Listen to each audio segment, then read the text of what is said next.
Rivers State alone, the Igbos lost property estimated in the 1970s at 56 million British pounds, including 5,600 buildings under developed plants and machinery.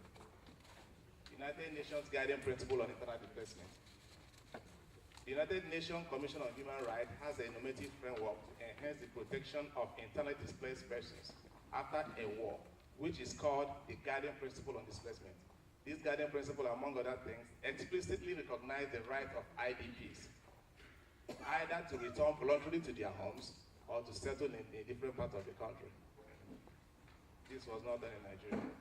Civil War and abandoned property in the United States. In the United States, the harmonizing effect of modern international law has been no way more strikingly revealed than in the guarantee which have been introduced by the security of lives and property of non-combatants and the principle of the inviolability of private property on land has been established in the United States. I think I need to rush now so I can get to the other one because of that time. Yeah. Abandoned property policy after the Nigerian-Biafran War. The abandoned property issue still remains a sore point in history of Nigerian civil war and a cog in the wheel of total reintegration and reconciliation of Igbos into the Nigerian politics.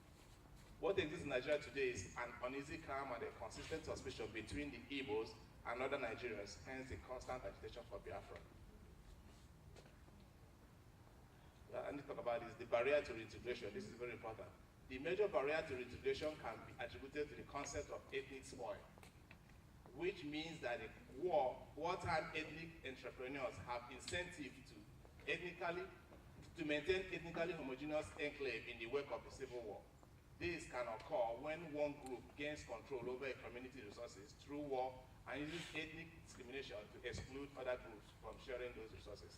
If you look at what happened, the abandoned property was more or less in Port Harcourt, in the River State. You see, the Hausas gain control of the oil. They don't want Igbos to come and share in that thing, so they try to create that conflict.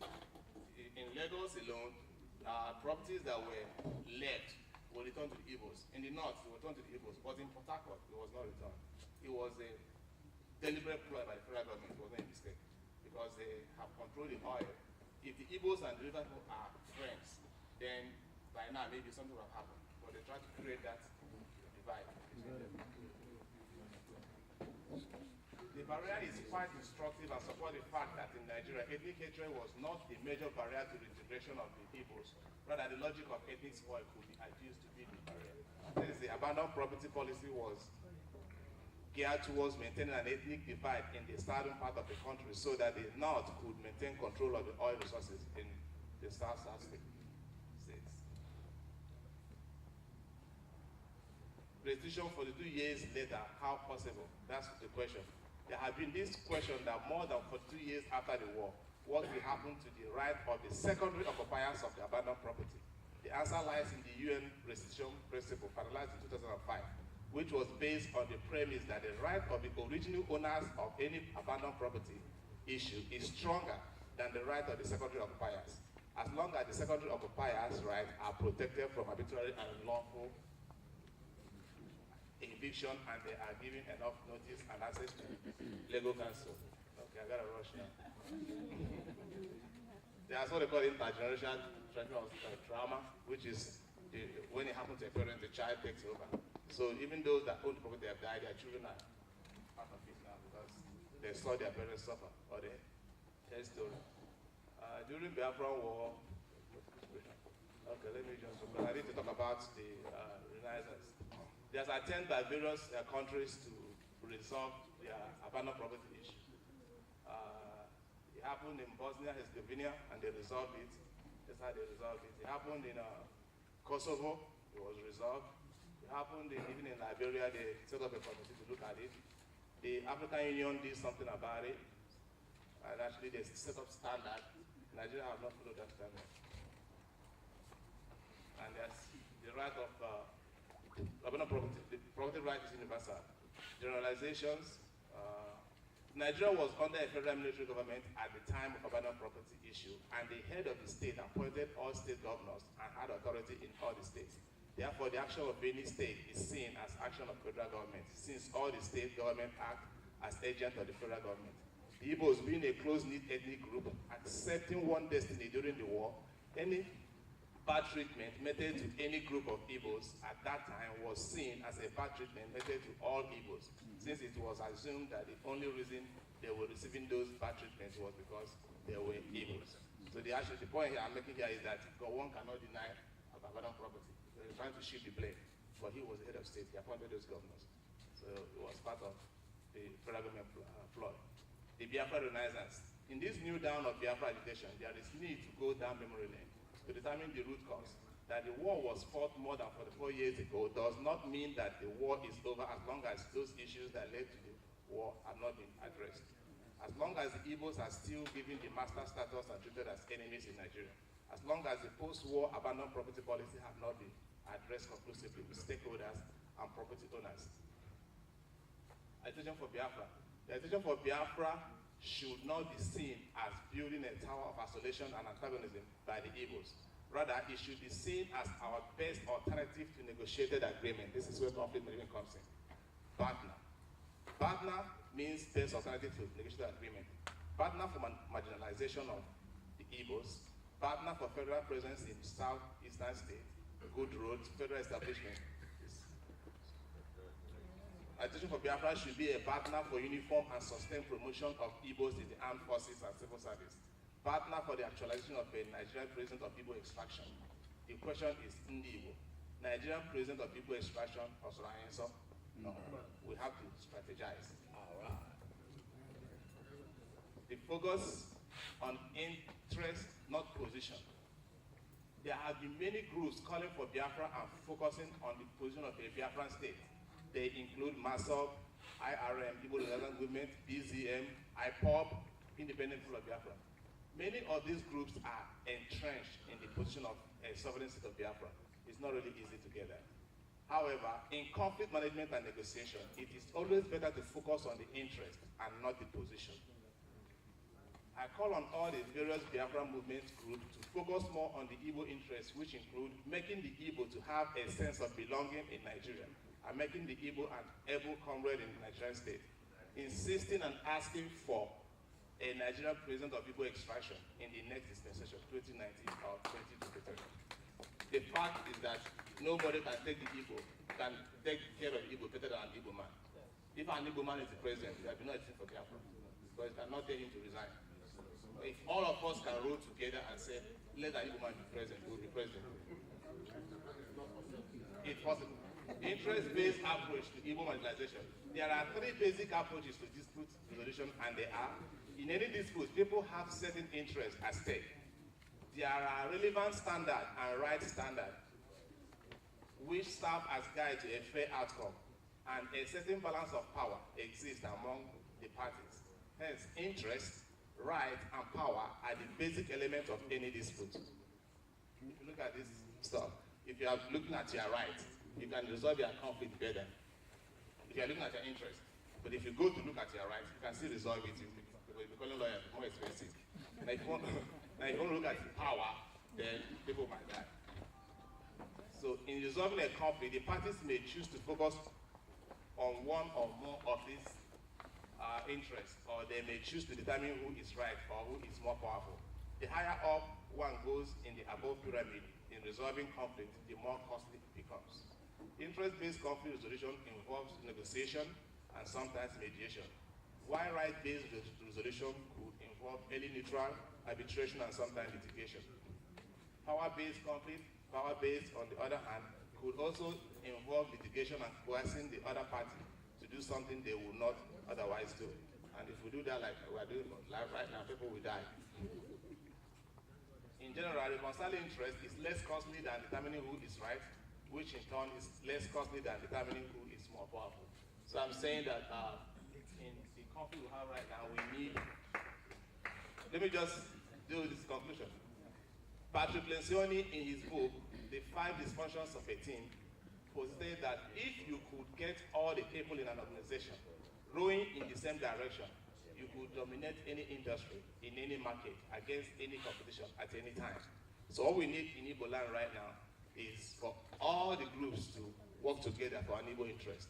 An Igbo and a Nigerian president of Igbo extraction is what will solve our problem. Thank you, Dr. Ike. Thank you very much.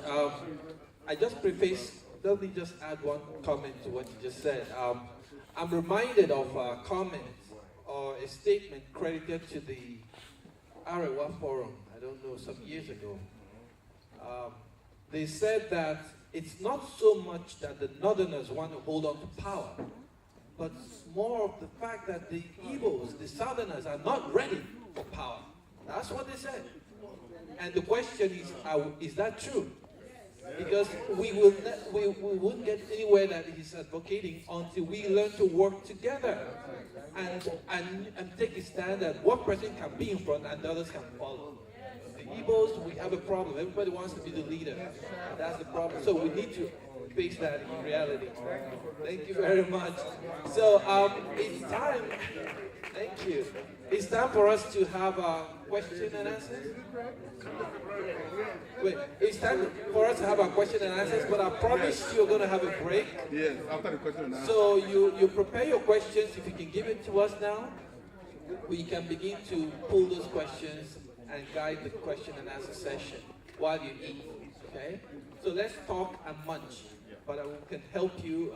We can save a lot of time. It's already 10:30, so we can get some things done. But I can keep talking because I'll eat when you're talking. So I can keep talking. And I'd just like to remind our legal eagles here, Dr. Opara, you said something about exclusions to the interstate distribution. Yes, sir. The answer is yes. Okay, good. Good.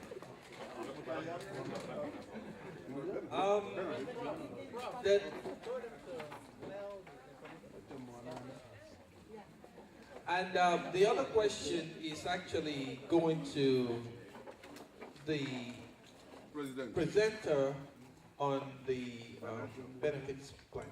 I would call him the president of Igbo Igbo because he took the hat off when he was making the presentation. Yeah. So we'll get to him. But please, if in the process of these discussions, if we have a few extra minutes, we might take a question from the floor because that's the power of synergy of ideas. So, but if you get a chance to speak, please do not lecture us. Go straight to the point.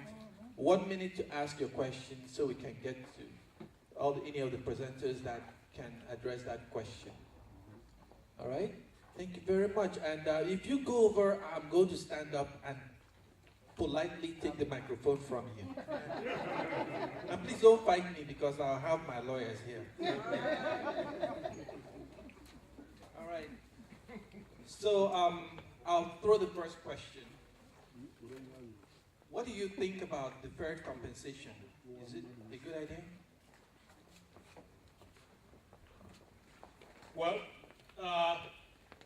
yes or no, it depends on what you believe. What do you believe? Do you believe that income tax will go up? The rate. Because even when you come to 401k, one of the issues I have with 401k, because it's also this same area, it's a deferred, because when you defer anything, which means you're deferring paying taxes on it. The U.S. national debt grew from 1953 to 2003, 3.9 trillion. But from 2003 to where we are now is 19 point something trillion.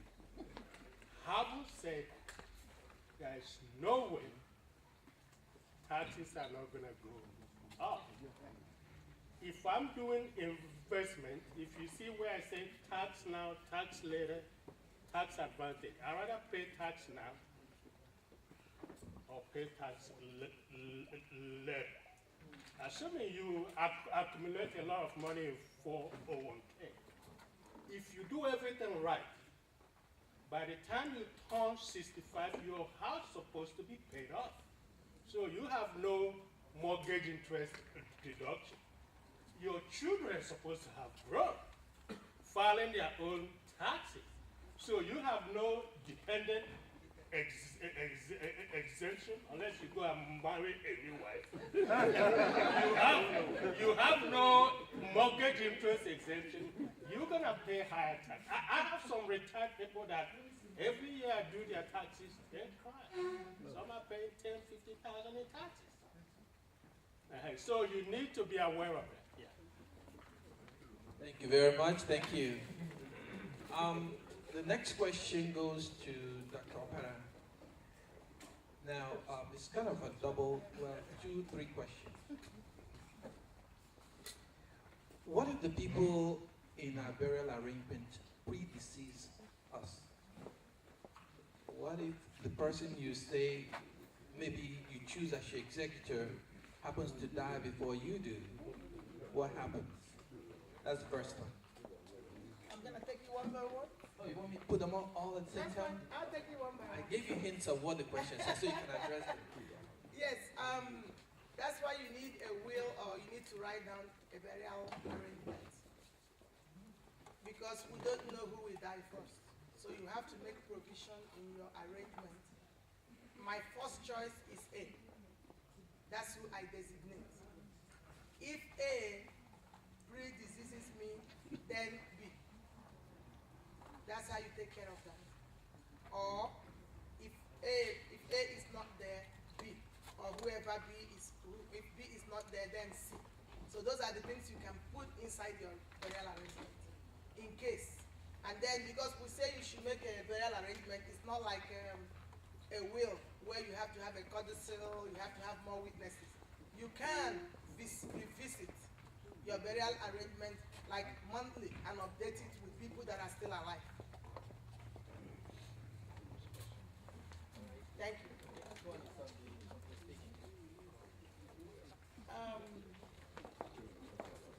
When you write a will, some people put in their will that if you contest the will, you don't inherit. That's one option you have, provided those are not people that should inherit you ordinarily. You can't disinherit someone who should be inheriting you ordinarily unless you're talking about your own 100% property. If you're talking about property that is held in joint tenancy, which I explained, or in community, like we have in Texas, you cannot disinherit your spouse, period. You can only disinherit people that will share in your own house. There is nothing that will happen where you can disinherit your spouse, be it male or female, because I've been told that I'm only speaking in the masculine. Yeah. But pardon me, I'm from the old school. I studied law in Nigeria. So we were told that the masculine agenda speaks for both men and women. Why do we have to laugh at it?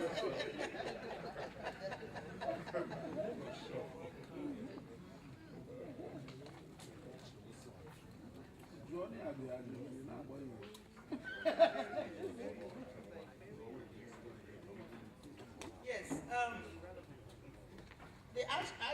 Somebody asked about exclusions. We talked about intestacy succession before.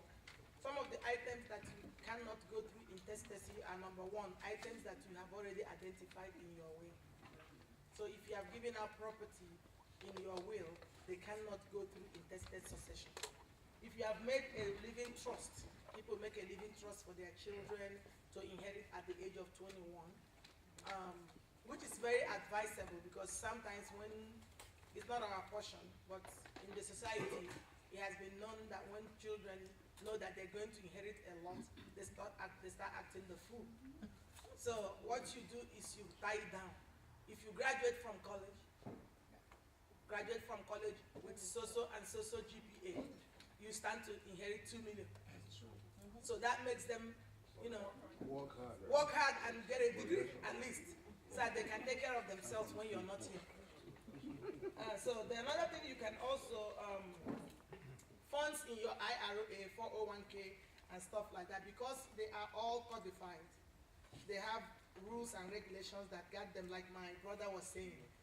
419 is a code. 401k is a code.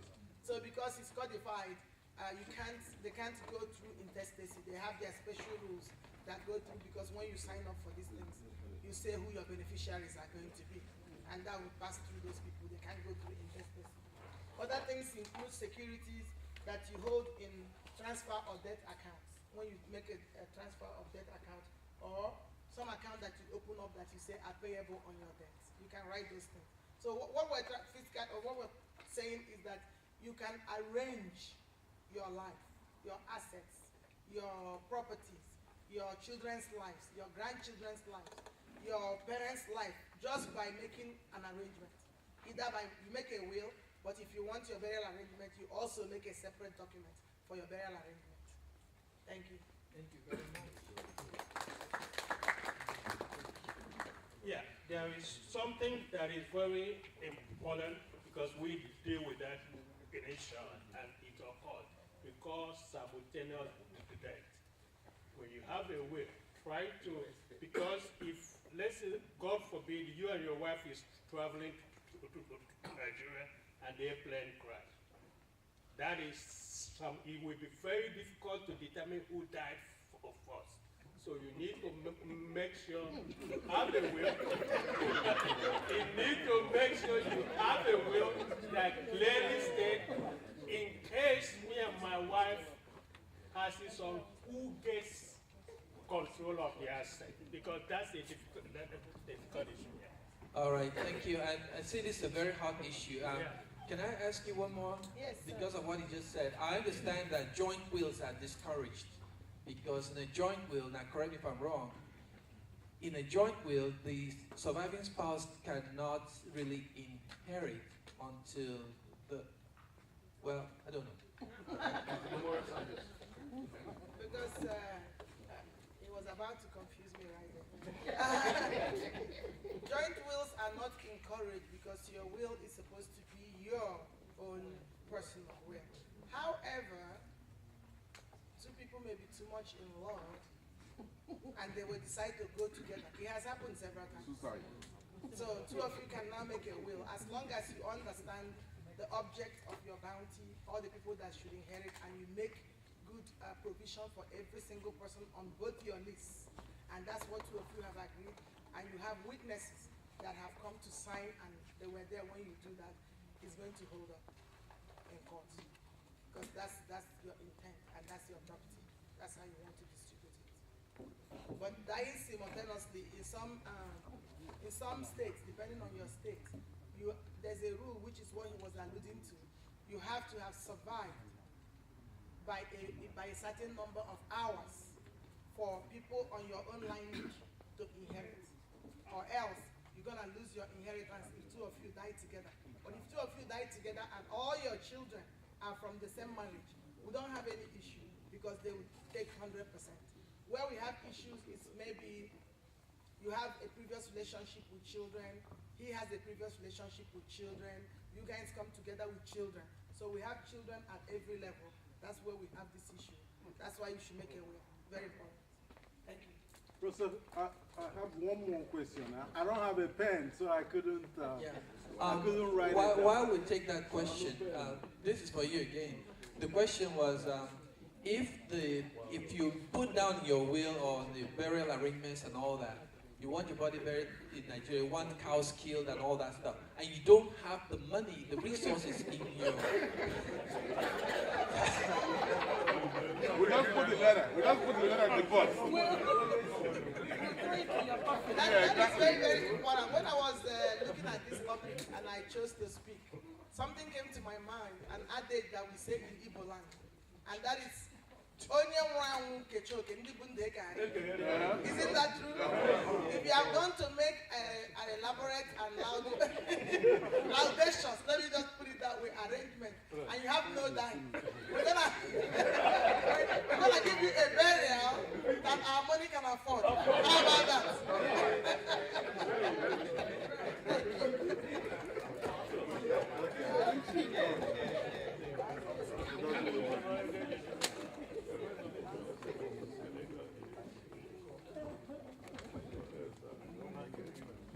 Yes, thank you very much. That was very interesting. Okay.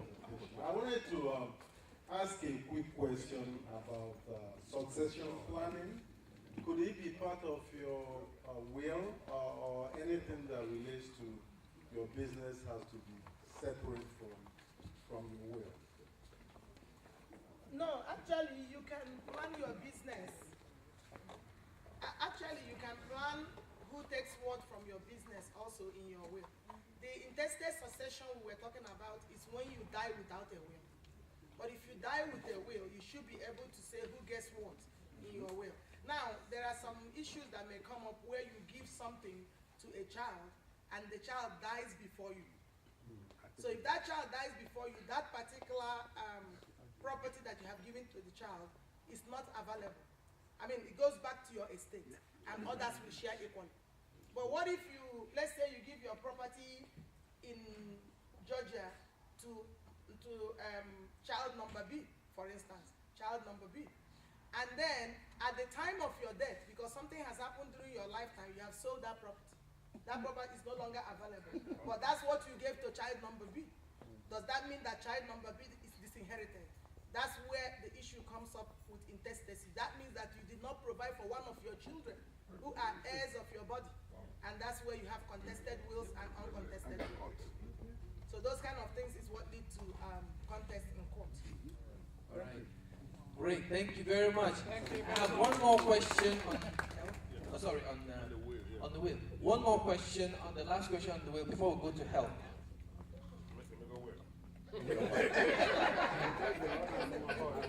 My question is, do you have to be value specific in your will, just to the last penny, or can you give a ballpark value to your assets? That's what I'm trying to find out. Do you have to be value specific when you define your asset in your will? In some instances, yes. You can be given ballpark figures, like if I have $1,000, I know that I have 1,000. I'm not gonna give a ballpark figure and say, oh, to my son Anthony, I'm leaving around 5,000. I have to be specific and say, is the 1,000 goes to Anthony, or my 1,000 will be distributed. That's the only other way, without being exactly specific. I have 4 children. My 1,000 goes to my 4 children equally. So I don't have to say each person will get 250, but that's what is assumed. But I can't just go outside the box and just quoting figures that I don't have. Yeah, maybe I didn't understand your question. My question is, assuming that, say, the value of, you have $1,000 in the bank now. That's what you have now. But it may appreciate, say, in the next 5 years, and you're writing your will today. So, do you have to write your will based on the 1,000 you have today, or what the value will be in 5 years? It depends. Since we're talking about when you die, we're assuming that you're not going to die today. So if your property that you have invested is going to appreciate and become 2,000 in 2017, for instance, you will say, I will give the value of my property today is 1,000 with appreciation value. Whatever it is worth in 2017, they share equally. Thank you. And if the will is written here, is it applicable in Nigeria? That's the principle of committee that I was talking about. When you write a will here, it's applicable in Nigeria, but you know the way we do in Nigeria. Every law that is, because I was licensed in Nigeria in 1989, so I know what we have in the books. What we have in the books is everything we have here. The only problem we have in Nigeria is enforcement. So if you go to Nigeria to fight your right about a will that you have written here, because the way we are dual citizens, right? We have property here in Georgia, we have property in Nigeria, we have property all over Nigeria, Lagos, whatever. Any will you write here is still your will, it's good. All they need to do is take it to the Nigerian courts and enforce it. But because of our traditional distribution of estates, you may run into a little problem if your children are not physically present to fight. Some other brothers and sisters and some other greedy, pardon my language, relatives may get hold of those things before your family come home. and that's where you run an issue, but it should be good. But if you write a will in Nigeria and you own property in the United States, believe me, you just have to put it through probate, it will go through. Okay, wonderful, wonderful. The next question is on health. Thank you. Thank you. Please give a round of applause. Appreciate it. The question is, how much cholesterol is there in palm oil, and what are the kinds of foods that one needs to eat that would decrease issues related to prostate problems? First of all, I have to disabuse your mind about cholesterol. Cholesterol is not bad. Cholesterol is good. We worry about excess cholesterol and the bad cholesterol. Every cell in the body produces cholesterol. That's how important cholesterol is. Without cholesterol, you can't make your babies. None of us will be here without cholesterol because all sex hormones start with cholesterol. We call them ATE, vitamin A, vitamin D, vitamin E, vitamin K. The basis, cholesterol is the moiety. In other words, is the building block of all sex hormones. Now, look at this. Cholesterol is never found in plants. If they tell you cholesterol, ask them, is it an animal or is it a plant? That sector is the key. And another thing is this. He also asked another question. What other question do you ask? Because let me tell you what happened. The campaign against palm oil started long ago, way back, by the soybean industry, corn industry, the vegetable industry, because they have been campaigning against it for a long time until new research began to emerge that after all, our palm oil is the best oil in the world. Remember 2013, it was #1 picked by Dr. Oz. When he picked it as #1 pick, do you know Dr. Oz brought palm oil one side and all other oil, including your olive oil, people think is better, on one side and say, this is the best oil. Within that time, every shelf asked Mama Pop, cholesterol disappear. I mean, palm oil disappeared from every shelf. Even white people were buying palm oil. So the truth, the gospel truth, or should I say the naked truth, is that I've used palm oil to lower my cholesterol by 40%. In fact, it's the opposite. My cholesterol is like that of the Chinese. Mine is 128. The Chinese average cholesterol is 125. And United States is struggling below 200. So I'm telling you the gospel truth. Now, there are different grades and shades of cholesterol. There is the HDL, the good cholesterol. Palm oil takes it up. The bad cholesterol, LDL, and then the very ugly cholesterol, we call it very low density VDL. So the truth, why it's good, is because it takes cholesterol from the tissues, or vessels especially, and then bring it to the liver where it is processed. In fact, if your liver is good, you don't have to worry about cholesterol because 85% of your cholesterol is produced by the liver. Every other cell has cholesterol, at least 5%. So, who is deceiving who? This has been the problem.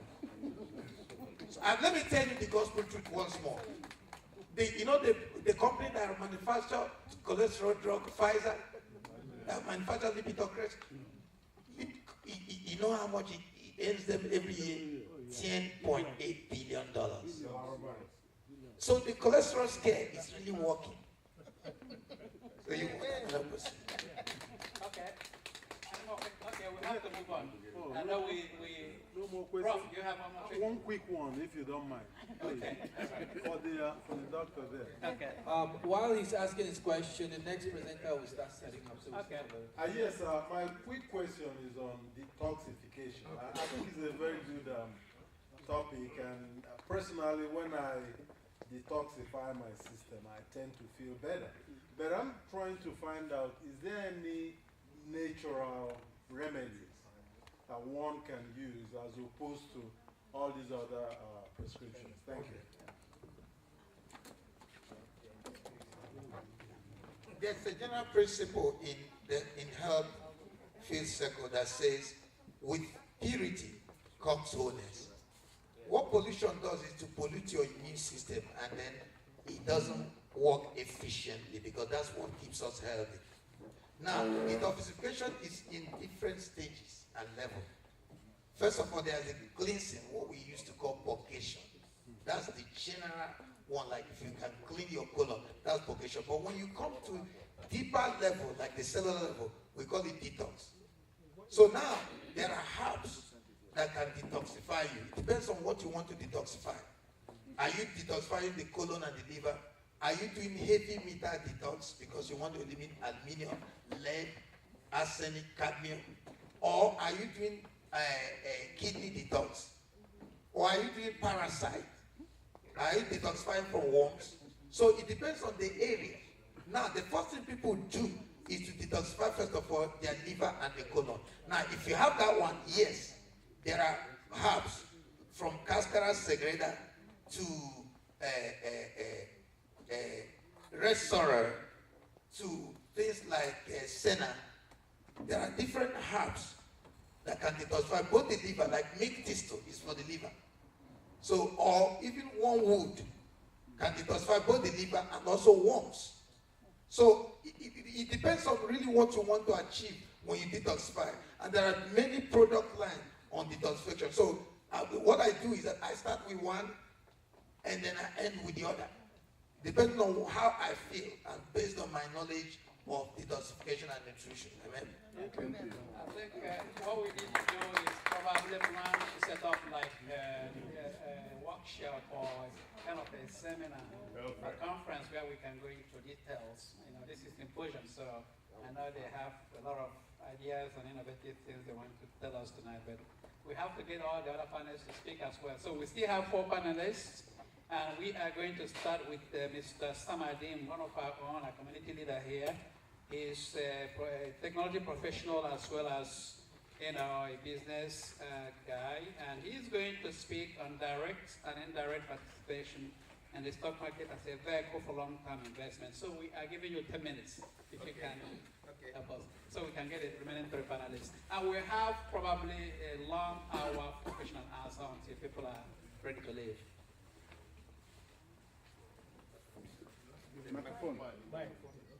Take your minutes back. Okay. Yeah.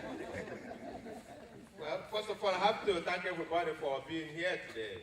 We have quite an audience. The idea, as far as making this presentation, actually came to me about 2 weeks ago. I was down in New Orleans for a conference, and we had a lot of people in the IT industry sharing ideas about how to do different things, and they were all doing it voluntarily. And somehow it struck me. I said, my community has this symposium. What am I going to give? So I called the president from New Orleans. I said, hey, please pencil me in. I would want to share some thoughts on an area where I think we should be having conversations. The president has already started that as far as investments. But I want to talk in an area where I think we should be at least having more conversation, which is aggressively getting involved in the stock market. Just having a dialogue. Sometimes when we sit around, instead of discussing things that doesn't benefit us in any way, we could talk about getting involved. And this actually also supports what the presentation the president made earlier, because if you part of getting involved in if you're interested in investing for the long haul, then stock is a very good vehicle for that. Anybody, I don't know how many people here that have stock investments, can you raise your hand? Okay, so well, quite a lot of people. And so obviously you know what I'm talking about. So this is probably for the benefit of those who continue to be afraid of the market. It's really, really a good thing to do. And today and yesterday actually wouldn't be a good day to be talking about the stock market. Between yesterday and today, the stock market took a beating. Yes, exactly. It lost a lot of money, but that's the point. No, but it's a good thing though. That's you the buy point. today. Yes, that's the point. In fact, today and yesterday is not a good day. It seems but it really is. Because what it is a buying opportunity. If you are an investor, yesterday and today is a buying opportunity. That's where people make money. And that's the barrier that we have to break. Just like my friend, my brother was talking about cholesterol, how they scare you. A lot of the news we hear about the stock market scares us, and we run away. But the big boys go in and make money. So I'm hoping that this will be sort of an interactive session. So if anybody has any questions, I guess at the end you could ask me. But go ahead and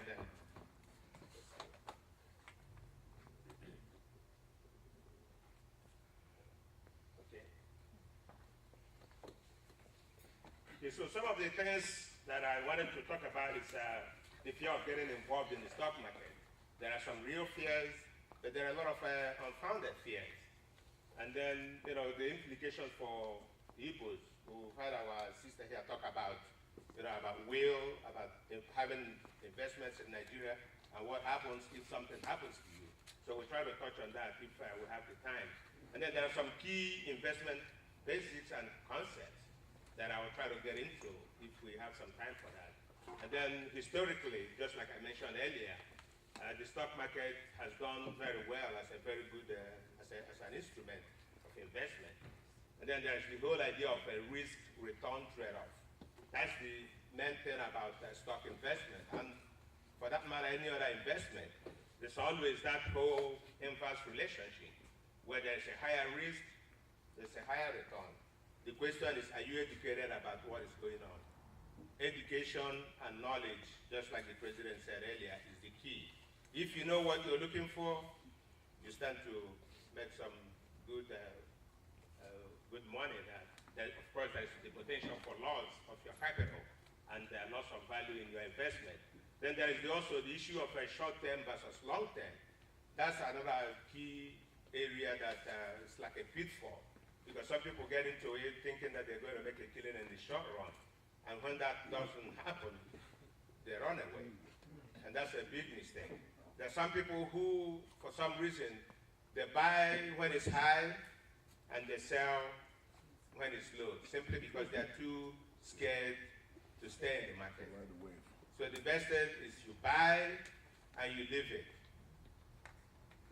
Not necessarily leave it as it continues to lose value, but just have it in your head that the best thing is not to buy and keep, you can't panic. You absolutely cannot panic. If you panic, the market has got you. Okay. So the other thing also is liquidity. So how easily can I get my money back? It used to be that for you to buy any stock, you go to a broker, you buy, and then for you to get your money back, it's a long story. But these days, it's no big deal. You can pick up your phone, call your brokerage company, and say, I want to sell this number of stocks. They'll just ask you the same questions that your bank will ask you if you call them on the phone. Your date of birth, whatever it is to identify you, to make sure that you are the one calling them. As soon as they know that it's you, you say, hey, I want to sell 50 shares of this stock. They'll say, okay, where do you want the money? You give them your bank account. Boom, that money will be there in 2 days.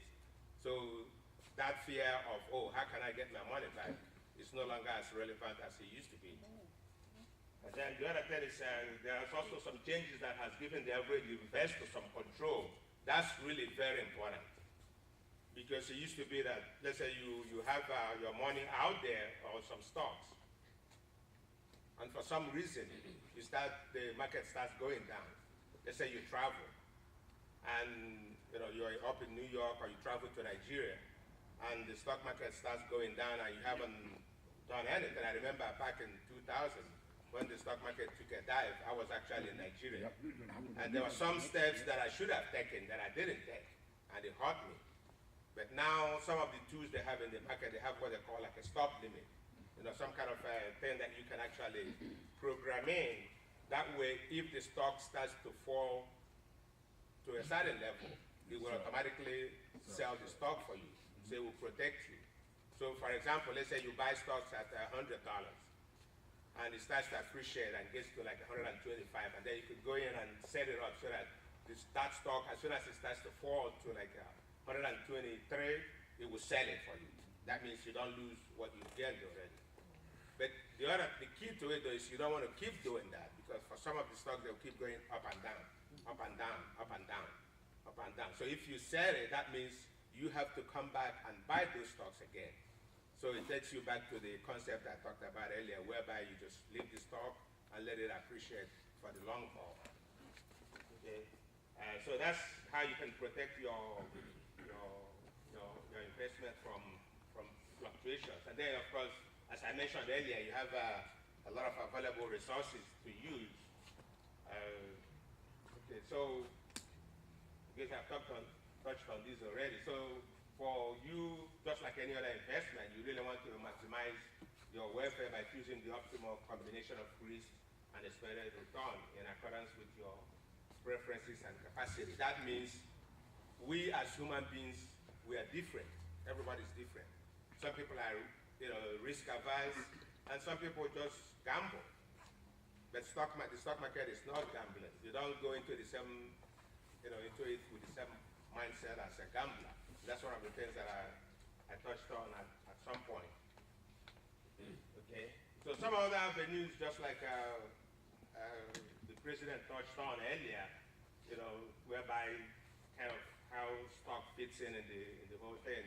You could invest in real estate or life insurance or precious objects like gold and silver, bonds, non-marketable financial assets, savings certificates, then stocks.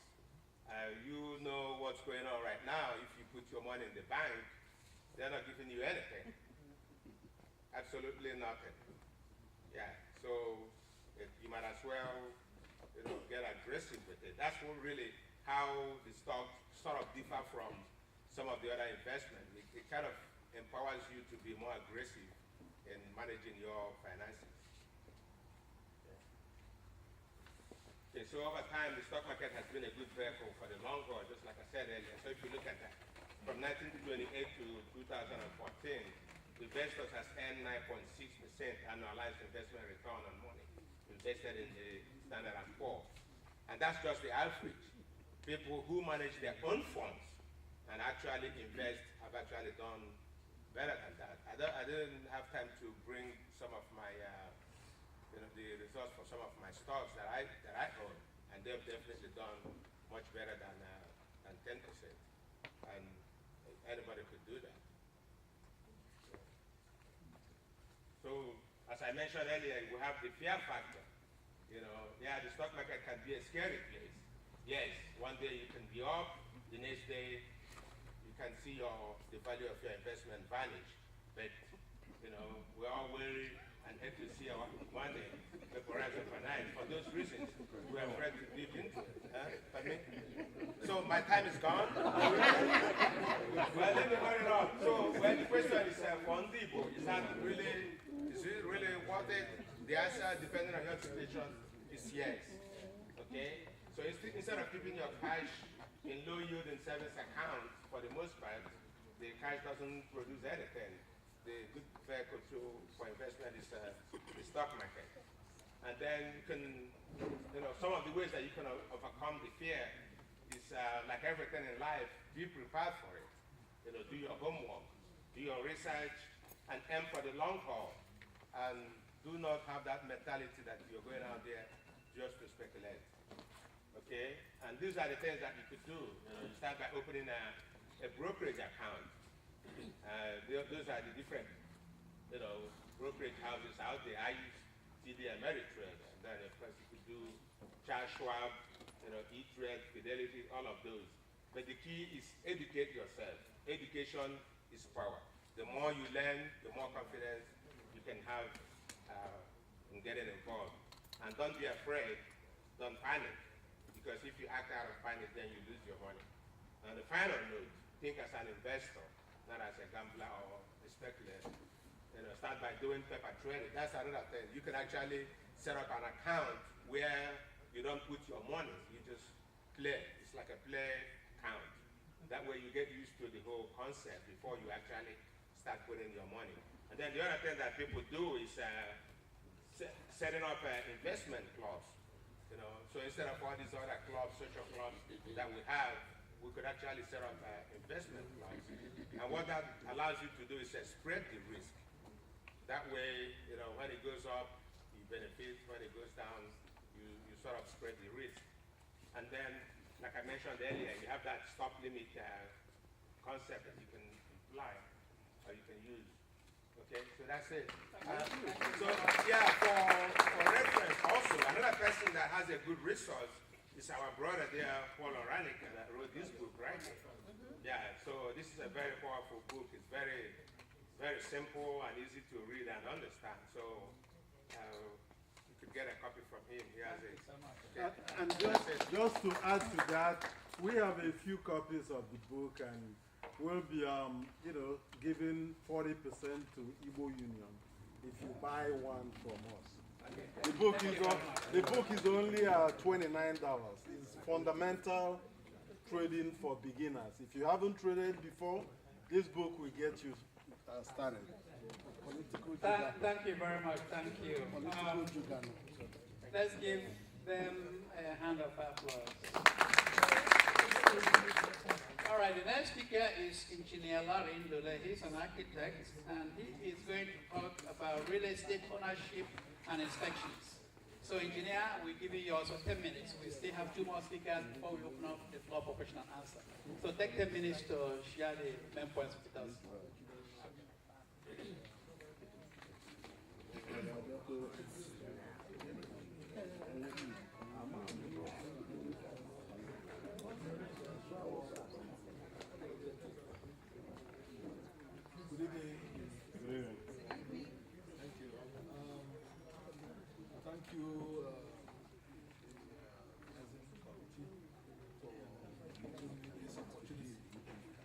Thank you all for your patience.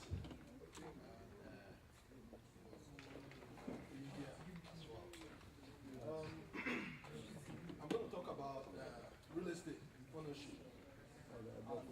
I should have called it due diligence in real estate, but due diligence involves so much. Right? Legal aspects, environmental aspects, and so much. So I wanted to, you know, zero in on an area that I'm more familiar with and trained for. So I called it inspections.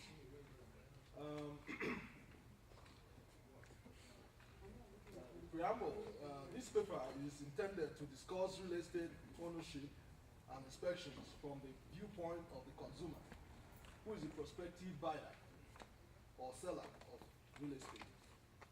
It's also hoped that the issues presented will enrich the knowledge of those in the real estate business, such as real estate agents, brokers, and our honorable selves, you know, in the Igbo community.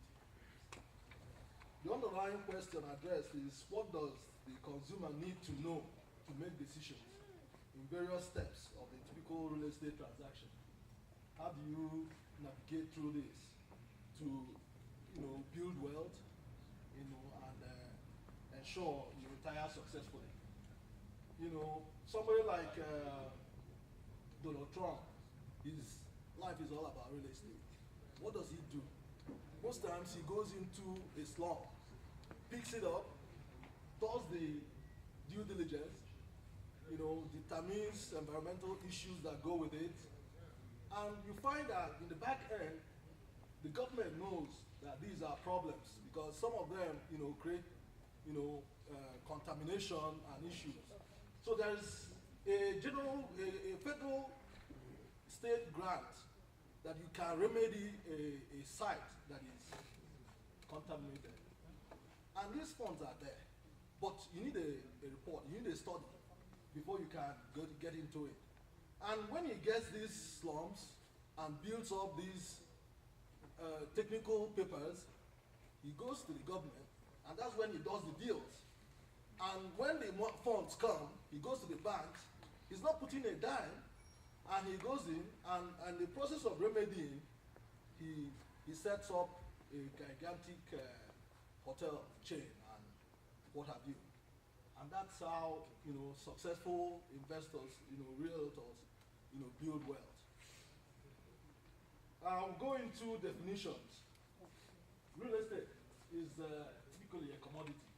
Like you have a car, television, you know, it comes in all shapes and sizes.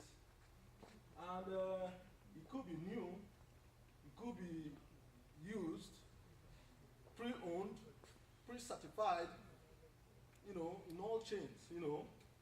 And the basic thing about real estate is that it's complex commodity with two major physical components, the land and the improvements, and the legal dimension consisting of a number of legal rights. The consumer must analyze each of the components and the legal aspects in detail in order to understand the nature and function of the commodity and so on. The legal aspects of the commodity known as real estate are cumulative, called rights of ownership. These rights include the right to use the commodity, the right to possess the commodity, the right to exclude others from using the commodity, and the right to dispose of the commodity by selling it or by giving it away as a gift, like the oral held in the will and what have you. These rights include airspace around the commodity, includes whatever is underground in that property. So it's so much, you know, and for people to cohabit and live successfully, these rights are not absolute rights. There are constraints on the owner's ability to use this property as well. And these are set up by government, you know, to moderate how we can successfully use our real estate. We know about power, police power, eminent domain, taxation issues. These are controls, strict. These are controls that limit the use of, you know, real estate. And we've got to understand it. The next slide. So this is why due diligence is required before closing on the real estate transaction. Due diligence in the real estate context is a thorough research by a buyer to investigate the property in question to ensure that they are satisfied with it before the purchase is finalized. You've got to, if you jump into it, you get what you bargain for. It could be something that could be a deterrent. You can't even sell it again. You can't do anything with the property. So you got to do your due diligence. It involves the buyer and a whole host of legal, environmental, and engineering experts going over the property, its former owners, and its structure, from roof to foundation, for any condition that might cause future problems for the new owner. Due diligence investigation includes environmental factors, such as phase 1 environmental assessment. This is where this provides the buyer overview of the environmental condition and history of particular property, focusing on the possible presence of hazardous materials. This is where the big boys come in. Once you do the due diligence, it tells you a lot what's going on. And this is where the grants come in. The government know that most of these things have accumulated over the years, but they are waiting for a report to be able to come in and get it remedied. So when you do this phase 1 and they determine there are issues, it's reported. Then the report will generally recommend specific follow-up testing, remediations, or studies. Then phase 2 environmental report is done as a follow-up to phase 1 report and involves core samples, testings of the property for groundwater contamination and geotechnical investigation. So when this information is out there, you have done the report, you now file it with the relevant government office. You now walk through the grant process to remedy the problem. It's not going to be out of your pocket.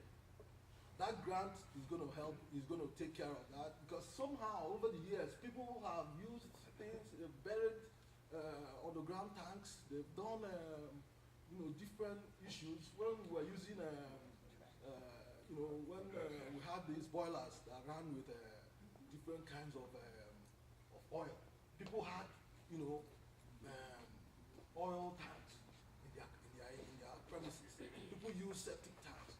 You know, so these are issues that once they come up, the government knows that it wasn't your fault, but the thing has to be, you know, you now go for these grants which will help you to remedy the problem and get the, you know, contamination taken care of.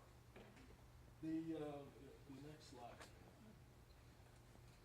This picture is if you were, you know, in the news, you must have seen the new the IHOP in Mississippi, where a sinkhole just took you know, a couple of cars. You know, this was a development on an existing storm drain pipe, which, you know, nobody was aware of, and people built over it. It was a parking lot, but after these heavy rains, the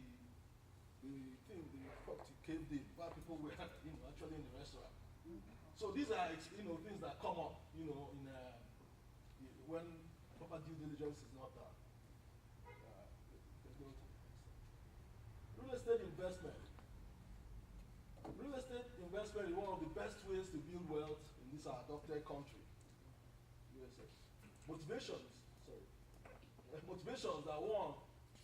that make one to seek to own real estate are many. You know, we know the cardinal needs of man: food, shelter, clothing, and now we talk about, you know, here in the US, we talk about pursuit of happiness, so recreation and all that. So these are the basic needs of man. But when we want to invest, when we want to generate, you know, build, you know, when we've worked hard and we have, you know, some. Sorry about that. Okay, let me rush it. So we have the motivations are return on investment. The property will appreciate in value after holding it for some period of time. And asset diversification, we talked about the stocks, the bonds, and all that. So, you know, real estate is part of the asset diversification, and then tax benefits. The source of funds, savings, which is equity, or you purchase a financial asset like a mortgage, you pay your mortgage. Investment opportunities come with this risk. A lot of people get into making